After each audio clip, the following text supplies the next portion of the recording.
아니, 여러분, 요즘 길거리에서 외국인이 자주 보이지 않나요? 심지어 서울이 아닌 지방 도시에서도요. 하지만 그건 단순한 착각이 아닙니다. 2025년 우리나라를 방문한 외국인은 역대 최고를 찍었습니다. 그 전 기록이 언제일 것 같나요? 월드컵을 개최했던 2002년? 아니면은 평창 동계 올림픽을 개최했던 2018년?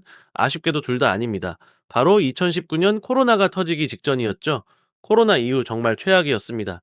보시다시피 2020년 250만 명, 2021년 97만 명, 자료조사하다가 저도 이거 보고 깜짝 놀랐어요. 2022년 320만 명, 2023년 1,100만 명이었어요. 참고로 이 수치들은 우리나라를 입국하는 항공 승무원들도 포함이에요. 그런 거 감안하면 97만 명은 진짜 정말 적죠. 이 사실 외국인 관광객이 가져오는 효과가 생각보다 놀라워요. 2025년 우리나라 GDP 2.5%를 관광객이 올렸어요. 이건 어느 정도냐면 삼성전자가 1년 동안 전 세계에 반도체를 팔아남긴 영업이익과 맞먹는 수준이에요. 그건 그렇고 왜 외국인이 한국에 많이 오게 됐냐를 알아보면 사실 케이팝도 영향이 크죠. 이제는 글로벌이 되어버린 우리의 케이팝 스타들, 이분들 덕분이라고 해도 과언이 아닌 게 해외에선 케이팝 성지순례 코스가 유행이래요.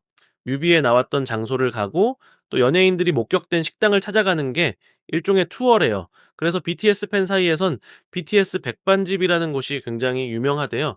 또 케이팝도 있지만 진짜 이유는 따로 있어요. 그게 뭐냐면 비자를 좀 손 봤어요. 이제는 단순히 관광만 하러 오는 게 아니라 일하러도 오고 또 K컬처 연수 비자라고 K컬처와 관련된 메이크업이나 안무 이런 거 배우러 오면서 동시에 한국 관광을 즐기는 거예요.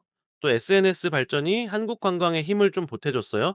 해외 SNS에서는 한국의 찜질방, 그리고 퍼스널 컬러 진단, 그리고 노포술집 이런 게 굉장히 바이럴되고 있어요. 우리 주변에 있는 사소한 것들이 외국에선 인기라는 게 신기하죠. 근데 외국인이 많이 온다고 좋은 점만 있는 게 아니겠죠. 우리 가까운 나라 일본은 오버 투어리즘으로 고통을 받고 있죠. 일본에 매년 외국인이 2,500만 명에서 3천만 명 정도 왔다 가는데 사람이 너무 많아져서 산이 안 보이게 가림막을 설치하고 그런 사태도 일어났죠. 일본이 가림막을 설치했다라면 우리나라는 통행 금지 시간을 만들었습니다.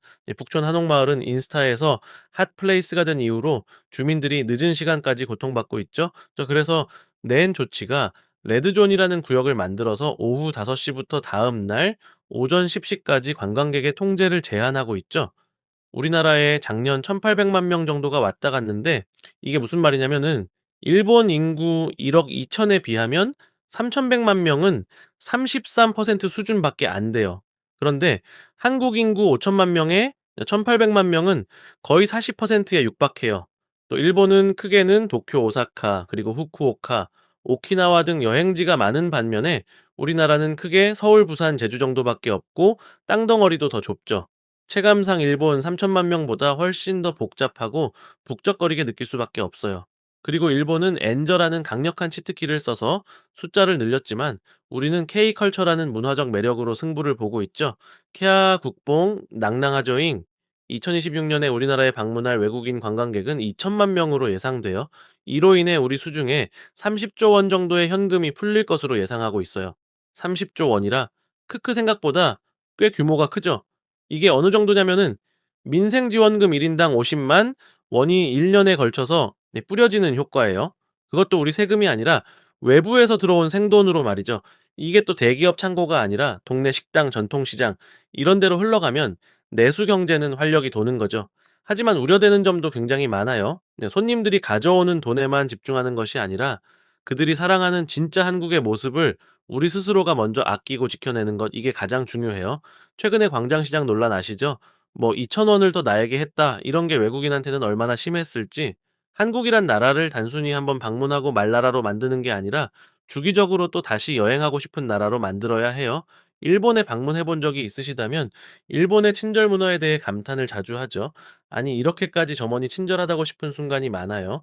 그러한 좋은 기억들이 모여 연말에 혹은 방학이나 휴가에 다시 일본을 가자는 여행 계획을 세우기도 하죠. 자, 여러분, 이제 대한민국은 누군가에게는 평생 꿈꾸던 여행해보고 싶은 나라가 되었습니다.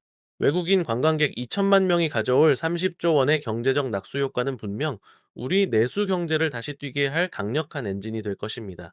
하지만 그 화려한 조명 뒤에는 우리가 감당해야 할 물가 상승과 삶의 터전을 잃어가는 이웃들의 그림자가 짙게 깔려 있습니다. 손님을 환대하는 마음만큼이나 우리 스스로의 일상을 지켜낼 지혜가 필요한 시점입니다. 2026년 대한민국, 우리는 모두를 위한 진정한 관광대국이 될 준비가 되셨나요? 오늘은 여기까지 곰곰이 키웠습니다. 감사합니다.